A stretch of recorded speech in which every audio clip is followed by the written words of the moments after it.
Welcome back to Cosmic and Body Horror. Join us on a journey through the pages of old, dusty horror pulp magazines. Before we begin, I invite you to pause for a moment and share in the comments where in the world you're listening from and what time of day it is for you. The Mind Digger by Winston K. Marks. It was really a pretty fair script, and it caught me at a moment when every playwright worth his salt was playing in France, prostituting in Hollywood, or sulking in a slump. I needed a play badly, so I told Ellie to get this unknown up to my office and have a contract ready. When she announced him on the intercom, my door banged open, and a youngster in blue jeans sweatshirt and a stubbly crew cut popped in like a carelessly aimed champagne cork. I said, "I am sorry, son, but I have an interview right now. Besides, we aren't casting yet. Come back in a couple of weeks." His grin never faltered, being of the more durable kind that you find on farms and west of the Rockies. His ragged sneakers padded across my Persian, and I thought he was going to spring over my desk like a losing tennis player. "I am your interview," he announced. "At least I am Hillary Hardy, and your girl just told me you'd see me." "You are Hillary Hardy, in the morbid flesh," he said, jamming out 5 enthusiastic fingers that gulped my hand and jackhammered until I broke his grip with a Red Cross life-saving hold. "Spare the meat," I groaned. "I have to sign the contract too. I did it. I did it. They said I was crazy, but I did it the first time." "Did what?" "Sold the first play I wrote. This is your first work?" "My very first," he said, splitting his freckles with a double row of white teeth a yard wide. "They said I'd have to go to college, and then I'd have to write 1,000,000 words before I'd produce anything worthwhile." If he hadn't owned such an honest, open face, I'd have thrown him out as an imposter right then. The ream of neatly typed pages on my desk would have fooled any agent, editor, or producer like myself on Broadway. The format was professional, the plot carefully constructed, the dialogue breezy as a May afternoon in Chicago, and the motivation solidly adult. "How old are you?" I asked. 19. "And you'll sign an affidavit that you wrote this play?"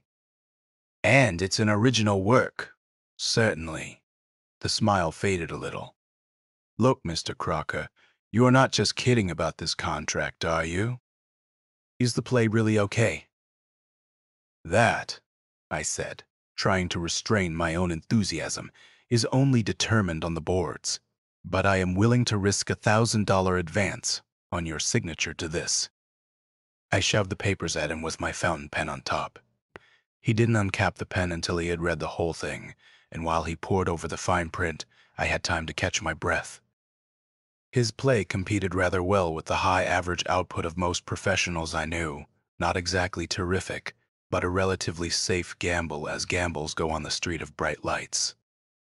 Well, I made a mental note to pass the script around a bit before I signed the contract myself. After all, he might have cribbed the whole thing somewhere. He finished reading, signed the contract, and handed it back to me with an air of expectancy. I stalled. "I will have the check for you in a few days. Meanwhile, you'd better get yourself an agent and an attorney and fix up that affidavit of authorship." "Normally, I don't deal with freelance playwrights, you see." "But I don't need any agent," he protested. "You be my agent, Mr. Crocker." He was studying my reaction, and after a moment he said, "You still don't quite believe that I wrote Updraft, do you, sir? Now that you've met me, you want more time to check up, don't you?" I said, "Frankly, yes, Hardy. Updraft is a mature piece of writing, and unless you are a genius, well, it's just business, son. I don't blame you," he said, smiling that fresh air smile. "And I'll admit I am no genius, but I can explain everything. You see, I've read 38 books on how to write plays." "Tut," I said. "Format technique is just a fraction of producing an appealing play. Perhaps, he admitted, but I've memorized all 38 books. What's more, I've been reading and memorizing plays, novels, poetry, and history since I was 13. I have a storehouse of memorizing. Yes, sir, I am a student of mnemonics, you know, the art of memory perfection. My real ambition is to develop absolute recall. All my reading and memorizing have been just exercises to expand my power of complete recall. You mean that playwriting is just a hobby? Not exactly. I need money, lots of it, to continue my research. Psychiatrists come high. Well, I suppose good plays have been written for screwier reasons, and I was in no mood to look a gift author in the mouth. I did pass updraft around to a brace of critics, and none of them could hang a plagiarism charge on Hardy. So I wrote out his check and started the wheels going on the production. The boy prodigy dropped out of sight for the time being, taking no further interest in his brain. Updrafted all right in the sticks, but it was when we opened on Broadway that it began to coin money. In 10 performances, we were playing to capacity crowds, and within a month, we had to take in the SRO sign. A lucky hit. I thought so at the time. Updraft had a dash of humor, a bit of adventure, a dollop of romance, and a gentle little heart tug at the conclusion. But damned if the critics could put their fingers on its money-making essence. They gave it pleasant little reviews and mild compliments, but no more. The cash customers, however, came, and kept coming, and kept coming. The morning after the 100th performance, I told Ellie to hunt up Hardy and see what he was doing about another play. I could stand to have another hit ready when Updraft petered out that afternoon. My secretary reported, "He's in a sanitarium over in Hoboken Nuts." I knew we should have held back on his royalties, I exclaimed. I suppose he's drunk himself into a... It's a mental hospital, Ellie said. But Mr. Hardy told me he is just there for some experimental psychotherapy. He sounded quite normal and cheerful. Hilary Hardy showed up next morning at my request, and he did indeed appear in good spirits. I demanded, "What's this business of locking yourself up in a loony bin?" "Don't you realize that's bad public relations?" He chuckled. "I thought of that, so I'm going under an assumed name. Your girl said you had something very important to tell me." "Sure." "I want another play," I told him. "Updraft. Won't run forever, you know. Oh, I have plenty of money now, so I won't have to bother. The people at the sanitarium have become interested in my project, and all I am spending is board and room there. Thanks to your royalty checks, I've got quite a pile in the bank." "Won't have to bother," I yelled. "Here I launch you on Broadway, and that's all the gratitude I get. Now's the time to cash in on the reputation of your first play. It's setting attendance records." "Sorry, Mr. Crocker," he said. "I am in a critical stage of my experiments. I just can't afford the time at the moment. Experiments." "Experiments? What is this business?" He brightened. "Would you believe it? I've contacted memories back to 3 months after my birth, and at this rate I'll reach birth itself within a few weeks." I shuddered. What a nasty ambition. "What's the percentage?" "You don't understand," he said, warming to his subject. "The further back I go, the more nearly I approach total recall. At present, I can contact any memory in my experience back to 6 months, day by day, minute by minute. I can run off these memories like colored movies, recalling every sight, sound, smell, feel, and taste. So what happened earlier than 6 months that's so important?" "Probably nothing of great interest," Hardy granted. "But the further back I go, the more intense is the reality of all my memories. For instance, right now I can return to the day, hour, minute, and second I went to school for the first time. I can remember the look on the teacher's face and hear the screams of 26 kindergarten kids. I can smell the freshly oiled floors and the newly painted walls. I can feel the wart on my mother's finger, the one I was holding on to for dear life. The almost fanatic glow in his eager young face impressed me. Realism of memory.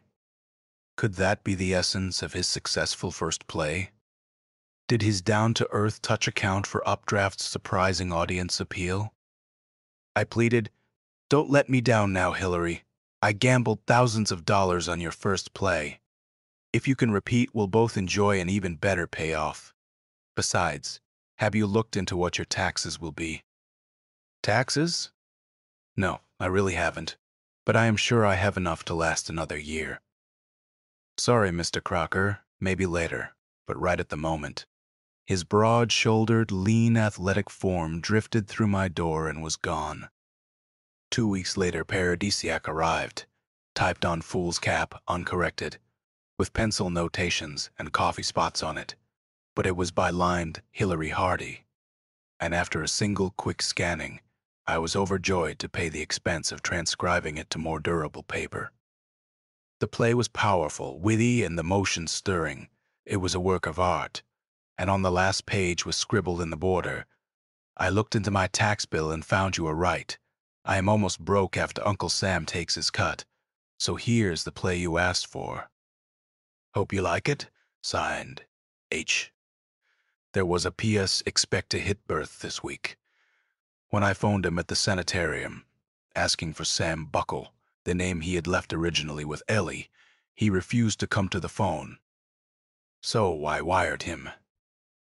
"Quit worrying about taxes.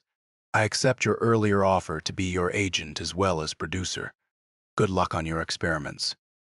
Paradisiac was much too good to hold for the closing of Updraft. Indeed, the first play was showing no signs of weakening, so I began rounding up talent outside the original cast. This was a cinch. Meredith Crawley finished Act 1, Scene 1, and accepted the male lead without turning another page. So did Alicia Pennington, even though it meant giving up a personal appearance tour to publicize her latest Hollywood release that was supposed to win her an Oscar. Not that I had to go after talent like this to put Paradisiac across. It was so potent, I believe I could have made it a hit with a cast out of a Burlicue review. The season was getting late, so I did the unthinkable. I cut normal rehearsal time in half and slammed it at the big town without even a trial run in the back country. Nobody connected with the show, objected not even Hep Blankenship, my publicity manager. In fact, it was he who suggested the sleeper treatment. With nothing more than last-minute newspaper notices, we opened the box office to a completely uninformed public, and did it not the critics for a loop. Only a couple showed up for the first performance, along with less than a third full house of casual first-nighters. People wandered out stunned. A substitute drama critic from the Times looked me up after the show, and there were tears of gratitude in his eyes. "My review of this play will establish my reputation," he told me. "If the boss had had any notion of what you were pulling, he'd have been here himself. But what about the author? I thought you were going to have to call the police when you failed to produce the author." It had been rough. The skimpy crowd had milled about for a half-hour screaming, "Author, author." Meanwhile, I was too choked up after the last heart-wrenching scene to get up and make a speech. Everything had gone perfectly. Even the brief rehearsal time failed to leave any rough edges. Crawley and Pennington were so carried away with their parts that they easily doubled their considerable dramatic stature that first performance. The supporting cast caught fire too, and, well, the likes of it is rarely seen anywhere. The lines seemed to come out of the actors' hearts, not their mouths. Cue lines blended with the dialogue interplay. The artificiality of stage sets, costumery, and makeup disappeared, and the simple, yet profound drama unreeled like a bolt of vividly printed silk, flowing smoothly, strongly, absorbingly, to the tragic comical climax that left the emotions reeling from the suspense and warm with relief. 2 days later, I looked at the figures on advance ticket sales and could find only one conceivable complaint. Paradisiac would make Hillary Hardy so much money that not even taxes could force him to produce another for a great while. What promised to be a major irritation, fending off the press from Hardy and protecting his anonymity, was converted into a master publicity stroke by Hep Blankenship. He swore the few of us who knew about Hardy's youth and whereabouts to complete secrecy. Then he proceeded to build his publicity around the mystery author, but he's got a past. I objected when Hecke first presented the scheme. Old friends and relatives will spill the beans. Have you really looked into Hillary's past? Hecke asked. I confessed I hadn't. Heck said that he had.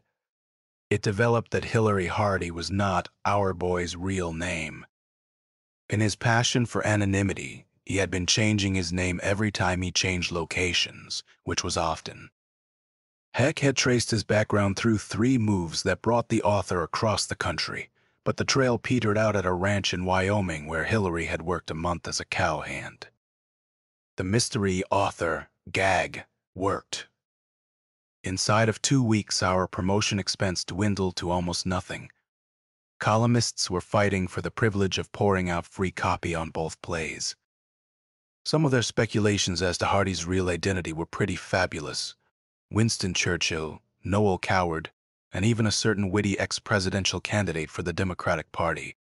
But no one found him out, and the advanced sellout began gaining a week every day. Now, I have made and lost my share of theater fortunes, and I have learned a certain caution. At the moment, I was quite content to ride with my 2 smash hits and leave Hardy to his experiments. Strangely, it was he who called upon me for action. A month after launching Paradisiac, he showed up at my office, looking leaner and more intense than ever. His crew cut was growing out, but it was from neglect rather than a sudden artistic temperament, I was sure. After locking the doors and canceling my morning appointments, I said, "Well, golden boy, what brings you to civilization?" His smile was still strong and warm, but it was no longer youthful. There was a look of deep wisdom in his blue eyes that finally justified the magnificent play he had written. "Money," he answered briefly. "Haven't my checks been reaching you?" I asked in amazement. "Oh yes, very gratifying," he said, pacing a groove in the deep carpet pile. "But I am moving into prenatal memory now, and I accomplished it by administrations of a new B vitamin derivative. I have a staff of biochemists working for me producing this substance, but it's fearfully expensive. I need more of it. Larger lab facilities to produce it secretly. I want to buy the sanitarium. Buy the lock, stock, and personnel," he nodded. "I am 3 months before birth already. My goal is conception." A big, brassy gong chimed in my brain.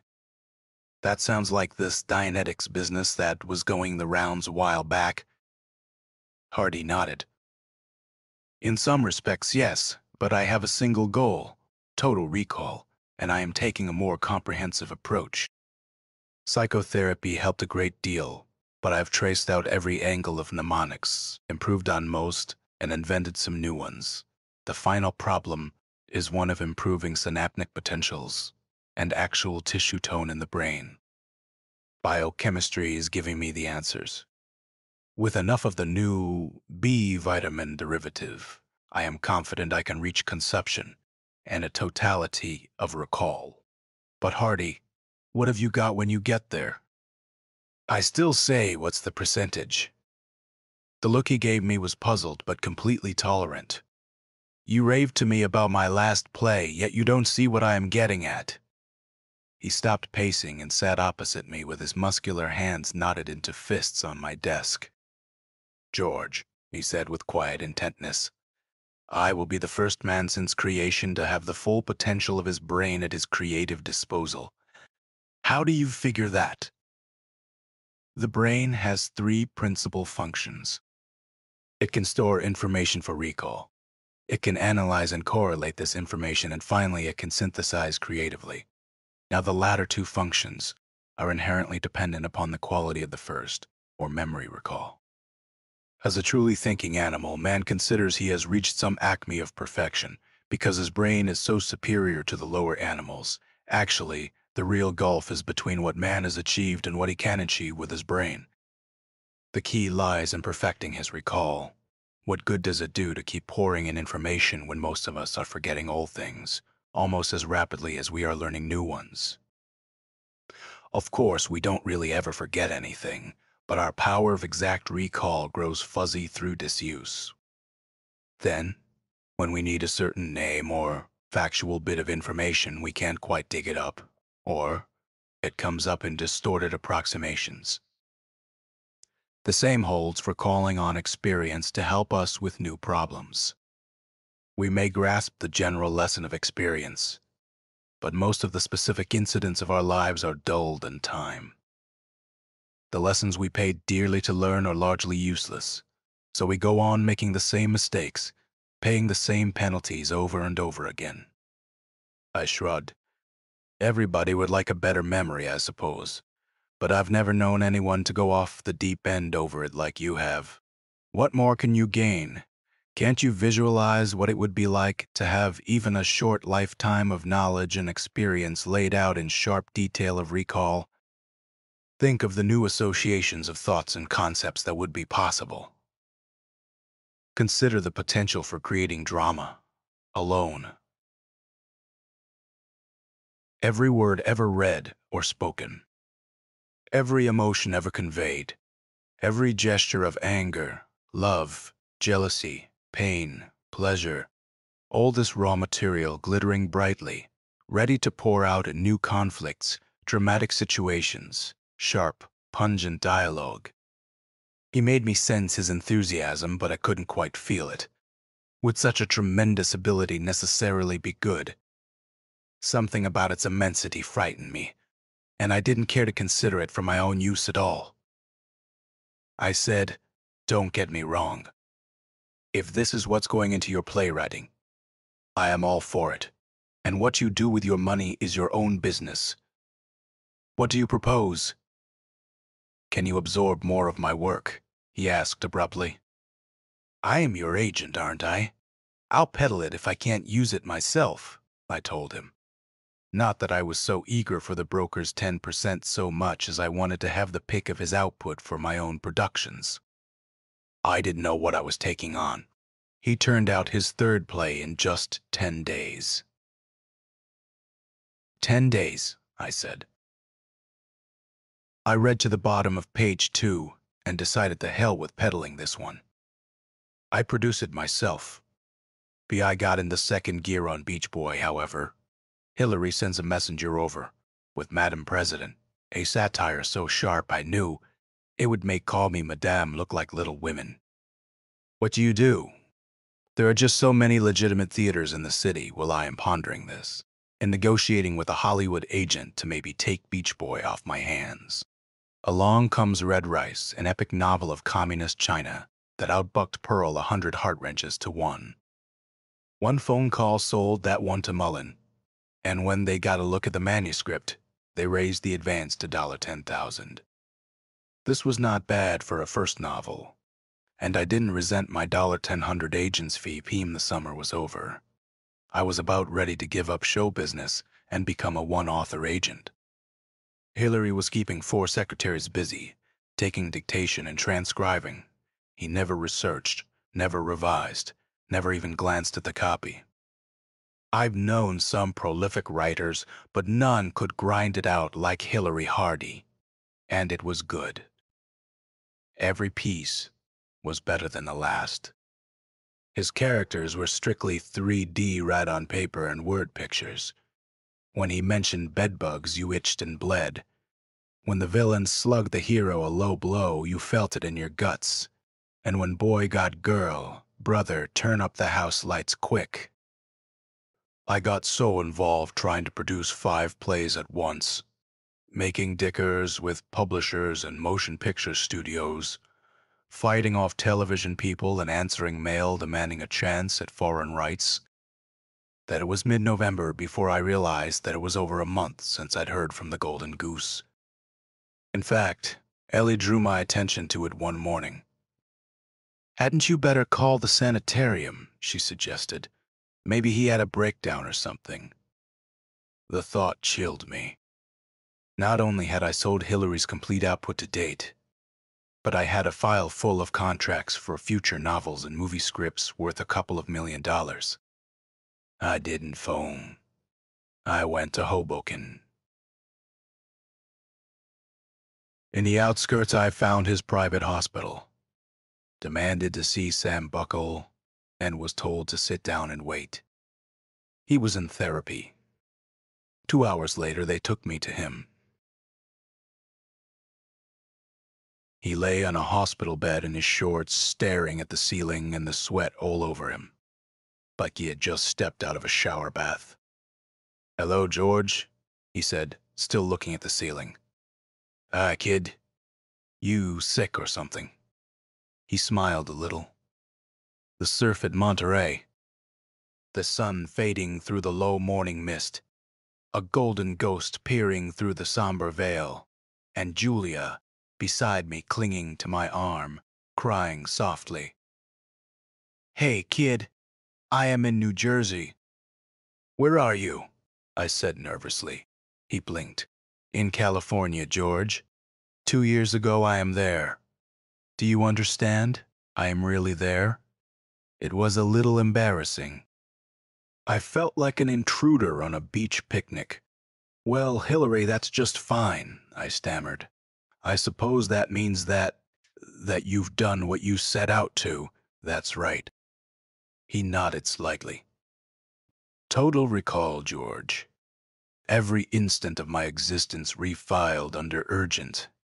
Every vision, every sound, every sensation, laid clean and sharp like a sound film ready for running. I've done it, George. How long ago did you?"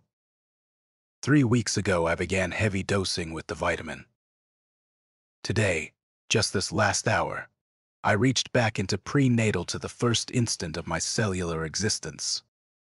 And it was like ripping a curtain aside. I can't exactly tell you what it's like. Something like coming out of a black cellar into the noonday sun. It's almost blinding. He closed his eyes, squinting as though to shut out a glare. His blonde hair had grown long and it lay on the pillow like a woman's. He had lost some weight, and except for the heavy chest muscles and thick forearms, he had the appearance of a poet, a delicate soul dedicated to some ephemeral plane out of this world. "I figured I'd better provide a little ballast. Congratulations and all that," I said. "But what about your work?" "I'm done," he said quietly. "Done? Are you forgetting that you bought a sanitarium? Some 800 grand worth? And it's only half paid for." "Oh, that. The royalties will take care of the payments, Hillary. You keep forgetting about taxes. Then let them take it back by default. I am through with it." "Damn it," I said. I looked into this deal. People don't take back sanitariums like overripe bananas, especially when they got you on the hook for more than it's worth. They'll hold you to the contract, and you can't get your equity out if you don't protect it by keeping up your payments. You have a wonderful start, and if you just fill the contracts I have on file now, you can pay it off and have plenty left to retire on. But right now, you aren't so solvent, boy. Well, he finally came out of his trance long enough to agree to fulfill the commitments I'd made for him, and I thought that once he got started, there would be no holding him. Just to make sure I did something on my own, I let his identity and whereabouts leak out. It was a sneaky thing to do to him, but I figured that once he got a real taste of the fame that was waiting him, he would never let go of it. The papers splashed it. "Mystery Genius's lad of 19. They swamped him. They swarmed over him and plastered him with honorary literary degrees, domestic and foreign. They spared him and nobled him. They wined, dined, and adored him into a godhead of the arts. The acting, publishing, television, radio, and movie greats paid homage to his genius by the most hysterical bidding. for his talents their checkbooks could support. I kept waiting for the Secretary of the Treasury to present him with the key to Fort Knox. Meanwhile, I waited patiently, having no choice, since I started the publicity nightmare myself, for the earthquake to settle down. As his agent, I was holding off all new commitments until he fulfilled the ones on hand. 6 months passed, and Hillary was still wallowing in glory, too busy sopping up plaudits to bother turning a hand.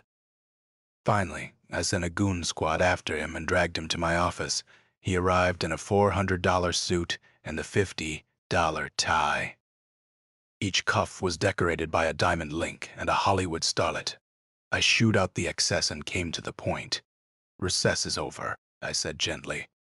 "Now we settle down for a few months of patty cake with your secretaries. They're here in my offices now, or I can keep an eye on things. Okay?" He grinned his old happy smile, and some of the dewy glaze seemed to peel from his eyes. "You're right, George," he said, much to my surprise. "I can't coast forever, and believe me, I never visualized what this would be like.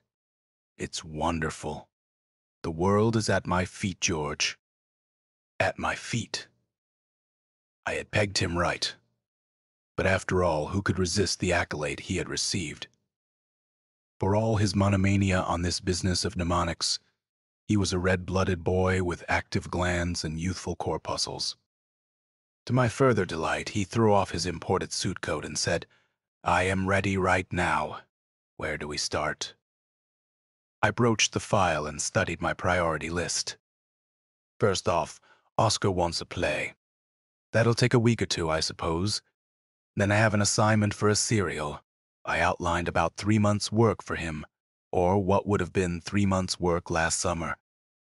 I moved him into my own penthouse apartment upstairs and herded him to work the next morning. My squad of strong arms guarded all entrances, and heck Blankenship. Finally convinced the public that we meant business and getting a little privacy for our tame genius, so he could hatch some more immortal works. I had lunch sent in to him in the next office and didn't see him until 5. That first evening, I went in without knocking. One secretary was filing her nails and the other 3 were putting on their coats. The covers were still on the typewriters and Hillary was asleep or in a coma over in the corner. I kicked his feet off his desk and he rocked forward. "Come on upstairs. I'll buy you a steak," I said. He smiled weakly. "I need one. It didn't go so good." In the elevator, he added, "In fact, it didn't go at all." "Take it easy," I assured him. "You were a little rusty, that's all. What about the total recall? Is it still working?" He nodded, but he didn't say any more about it. Next day, I stuck my head in before I went to lunch, and I congratulated myself on not pushing him too hard the first day. Hillary was off in his corner again, but his mouth was moving, and all 4 girls were doing the things that secretaries do when they are about 2 hours behind in their work. 8 days later, the thing dropped on my desk. I wet a finger with keen anticipation, but the spit wasn't dry before I was plowing into Hillary's office, trailing loose sheets. "Are you kidding?" I yelled. He was out of his chair, over by the window, staring out. All he did was hunch up his shoulders. The girls were standing around trying to act invisible. "Hillary," I said, trying to laugh, "don't be playing gags on old George." "Where is it, W?" "Here's Oscar's play." I am afraid that's it," he said without turning his head. This fluff, this paplum. Well, I thought I'd try something light to begin with. Light. This is no play. This is Pollyanna. It's been done. W, here's your conflict, your problem. Your suspense, damn it. Double, here's your characters. "I'll get warmed up tomorrow," Hilary said, but he didn't have much conviction in his voice. He tried. He really did. I heard him thrashing around for a whole hour the next morning. By afternoon, he was on his way to the hospital in an ambulance, with 2 men holding him down. All I could get out of the doctors was, Complete nervous breakdown.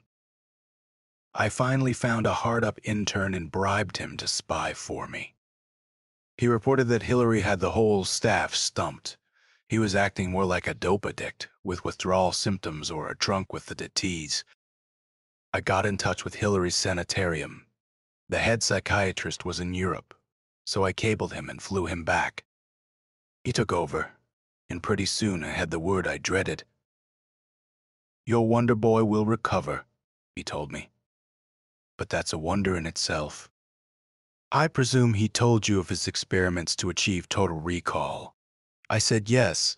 What he probably failed to tell you was that we all tried to dissuade him, that he didn't mention, but I worried about it. Yes? Well, you might have. When Hillary Hardy succeeded in stripping away the last remnant of protective insulation in his memory, he exposed himself not only to its full factual content, but also he lay naked every past emotional upset, every pain, fear, dread, and sorrow he had ever experienced. It is no longer possible for him to recall an experience and ponder it objectively. He relives it. "Yes, I get that," I said. "But what so? Did you ever hit your thumb with a hammer?" The doctor, with the traditional gray goatee, interrupted. "Sure, a couple of times. Ever lose a sweetheart or have a loved one die?" I nodded. Suppose that to even think about such experiences you had to endure all the actual physical or emotional pain of the original incident. The crushing blow of the hammer, the heartache and tears of your loss. And suppose further that you were trying to write a play, and in order to bring genuine emotion to it, you forced yourself to endure these pains and emotional stresses minute after minute. "God," I said, "but you said he'd recover." "In a few weeks, yes. Gradually, we will reduce sedation until he can control his memories again, but never ask him to write another dramatic work. Another attack like this one could drive him irretrievably insane." It wasn't too hard to understand. After all, what is creative writing but setting down little bits of yourself?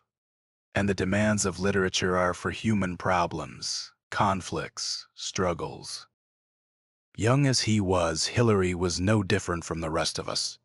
Sure, he was full of reading and second-hand bits of business, but he dug deeply into his own private pot of pain for his genuine dramatic effects. And where others dig with a long-handled ladle, Hillary dipped with his bare soul, and he got scalded. Getting him well and keeping him that way was a matter of putting the lid back on the pot, so to speak. Nobody ever invited him to write another word. I saw to that. He's still with me, because after he went bankrupt on the sanitarium deal, he had nowhere to turn. After taxes and the rooking the real estate boys gave him, his royalties were tied up for years to come. He did get better, though, and he even works a little. Turns out scripts for mild little comic books. The honey bunny type that are approved by parent-teacher censors. They don't sell very well. No conflict. No guts end of the mind digger by Winston K. Marks. If you found this story interesting, take a moment to support the channel, hit subscribe, click the bell icon so you're notified of new stories, leave a comment, and give the video a thumbs up. Share it on your socials if you think others might enjoy pulp horror. And if you'd like to go a step further in reviving these forgotten horrors, you can click the super thanks button below or become a member of the channel. With your support, these dusty old stories may see the light once more.